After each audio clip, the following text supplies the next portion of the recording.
Hey, Northern Dice here, and today I'm going to be unboxing a deluxe edition copy of Tiny Epic Tactics by Gamelyn Games. This was sent to me by Gamelyn Games with the specific intention of me reviewing it. It also came with the playmat, as you can clearly see, which stops it being quite the Tiny Epic game and makes it the almost regular Epic. But I'm not one for playmats, but I actually love it. It looks great. So, Tiny Epic Tactics is part of the Tiny Epic series. They do not follow into each other, but they are always little footprint games, in essence, with big replayability, lots and lots to do, quite, well, epic in the sense. Oh, so for Tiny Epic Tactics, you are a tactician in the world of Ormor. And you must lead your group to victory by gaining control of the realm. It is an area control game with combat, very reminiscent of old school tactical games. The first impression I got when I started reading about it was Tiny Epic Tactics, Final Fantasy Tactics, or Advanced Wars for that matter. So this is the deluxe edition, so things are going to be slightly different to what you might get in the regular. But the bottom, straight off the bat, is a map, which is interesting because I know that this game runs a little bit on hills, and you'll see what I mean in a minute if you don't know much about it. So, Tiny Epic Tactics, Rules of the Realm. I know that Tiny Epic rulebooks are quite untiny and very robust, lots and lots of answers to a lot of questions. But generally speaking, that's due to the fact that they are quite, what's the word? The gameplay can be manipulated to suit the group's needs. So in this example here, I know that Tiny Epic Tactics can be a one-for-all four-player game, a 2 versus 2 competitive game, a 2-player cooperative game, a single-player cooperative game. It has lots and lots and lots of scope to be changed and adapted to the group's needs and wants. Lots of explanations. Variants are always good. Battle mode free-for-all. Again, it's just all about how the gameplay can be manipulated to meet the needs of the players. Nice, easy to understand text. I have my glasses on so I can't read any of it. Easy to understand symbolisms. You've got your unique characters. Colours based on which player you're playing as. Red is always the best. Turn order. It just looks really user-friendly in terms of a rulebook. Of course, the rulebook is not the only impression that I'll be giving. I'm hoping to look at the content as well when I finish messing about with this. So, this is the Lanterns mini expansion that came as part of the Kickstarter. I'm going to pop that to one side because I'll have a look at that later.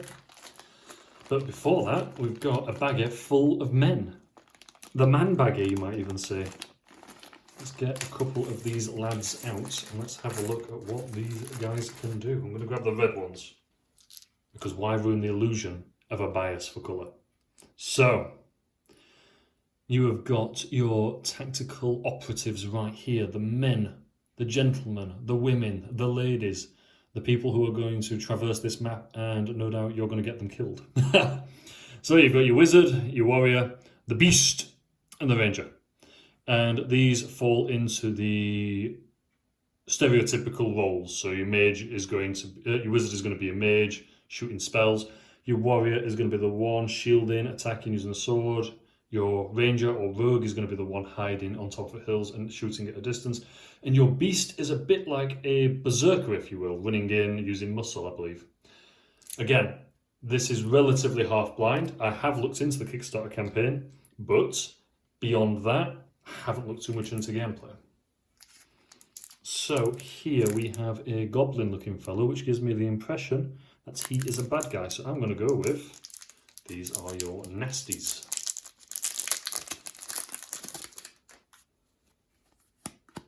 Nice card quality. Nice feel to them as well, actually. Nice feel to them. Okay. Possibly a single player mode because fighter, fighter, wizard, wizard, rogue, rogue, beast, beast. The idea that when you are playing against the AI, as it were, they would still need a fighter, a wizard, a rogue, and a beast. Now, these aren't necessarily going to be nice fighters, rogues, wizards, and beasts, but you will still need them on the map, and they'll be represented by a different colour. What else we got? Action cards for your different colours, different players. Does that make this relatively asymmetrical? I highly doubt it. I'm assuming these are going to be your single player mode versions.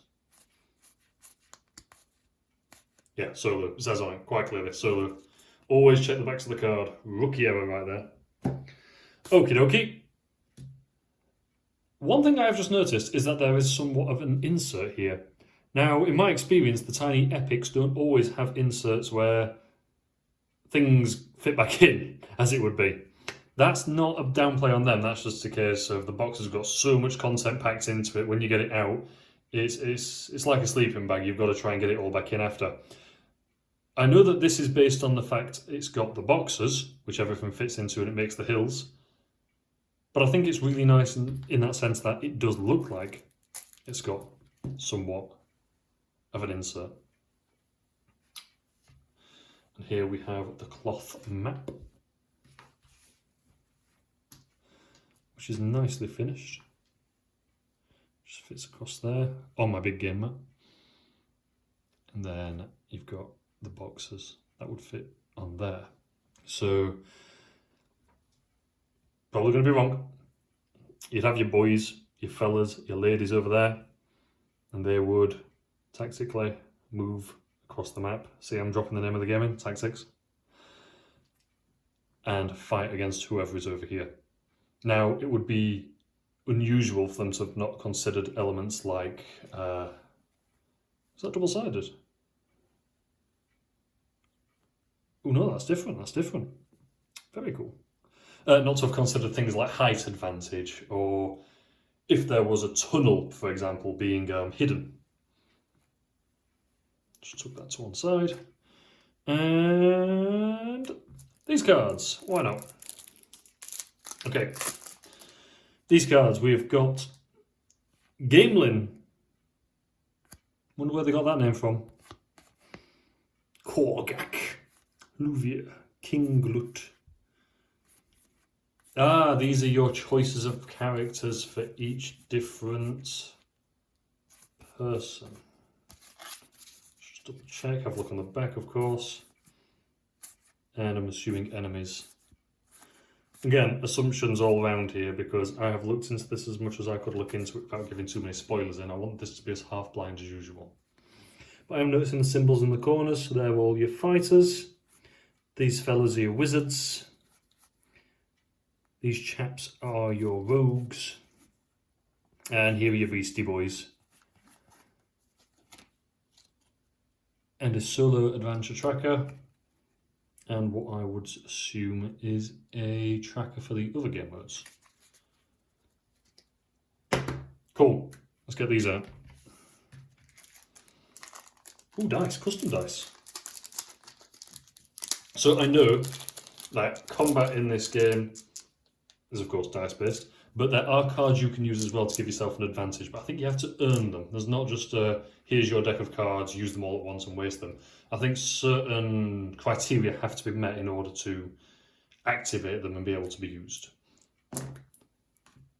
Alright, how do I get these bad boys out? Not like that. Okay. Ooh, these are... Ooh, actually, you know what? My first impressions when I saw this was going to be, these are going to be quite, not flimsy, but not as durable as what you'd anticipate. Not saying the quality was skimped on, but it would be, they would be able to support every single character and possibly a little bit of extra weight. These are really robust. If you can see the wall thickness there and the actual detail on the inside, because those are purposed in another fashion. So you've got your top for the world, the overworld, and your underneath for caverns and such, but actual thickness and quality there is commendable, beyond commendable. the long hill.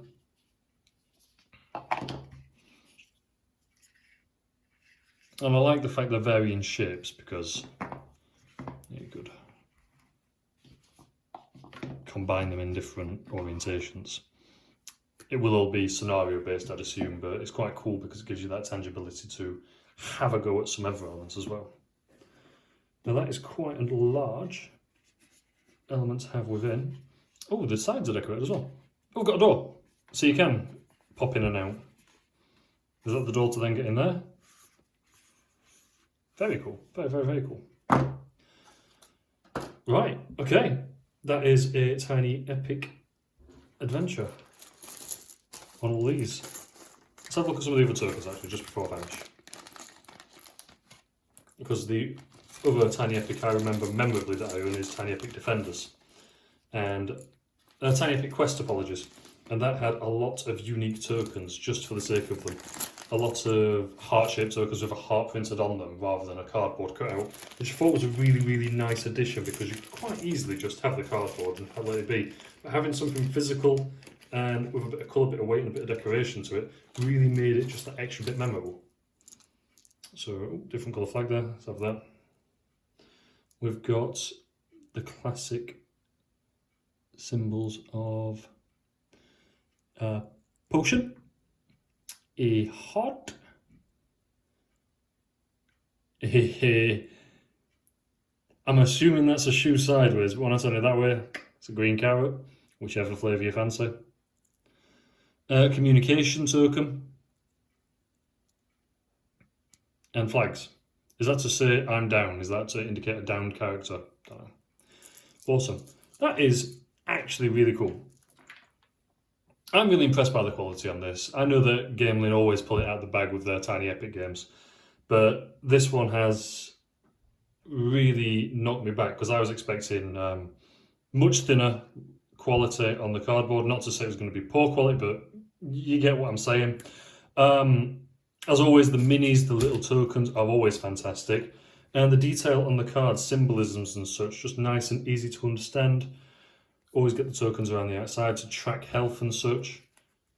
There's always a card to give you a track for the actual game itself. And the fact that everything has got multiple purposes, it's not just a case of the back of the card is the back of the card. You've got, is that 2 variants of? Yeah, 2 variants of.